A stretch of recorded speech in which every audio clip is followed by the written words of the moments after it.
اللہ کی قسم اگر ایک کمزور انسان کی آ لگ گئی نا تو تم لوگوں کی 7 نسلوں کی واٹ لگ جانی ہے۔ تو یہ جو سو کولڈ بدماشیاں آپ لوگوں کے دلوں میں شیطان ڈیولپ کرتا ہے نا، یہ یونیورسٹیز میں جو آپ لوگ گینگ بنا لیتے ہو اور کمزوروں پر چڑھائیاں کر دیتے ہو اور لوگوں کا جو مذاق اڑاتے ہو، اور یہ جو 20 30 لوگ جمع ہو کر تم لوگ 2 4 لوگوں کو مارنے جاتے ہو نا، یہ کوئی بہادری کا کام نہیں ہے۔ 30 کا 2 سے کیا مقابلہ؟ اس وقت وہ 2 جو مار کھا رہے ہوتے ہیں نا، وہ شیر کے بچے ہوتے ہیں، وہ مرد کے بچے ہوتے ہیں۔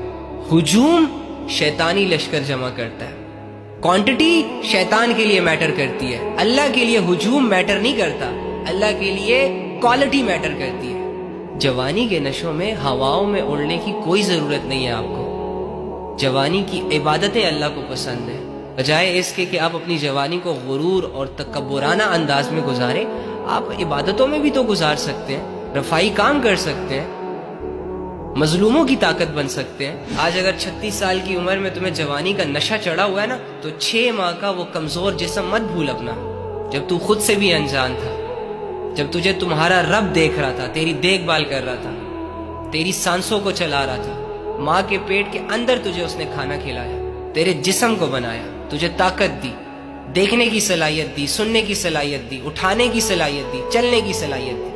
آج انہی صلاحیتوں کو استعمال کر کے تو اللہ کی مخلوق پر ظلم کیسے کر رہا ہے؟ تو بھول گیا کہ جو تجھے کمزوری سے طاقتور بنا سکتا ہے وہ تجھے طاقتور سے دوبارہ کمزور بنا سکتا ہے۔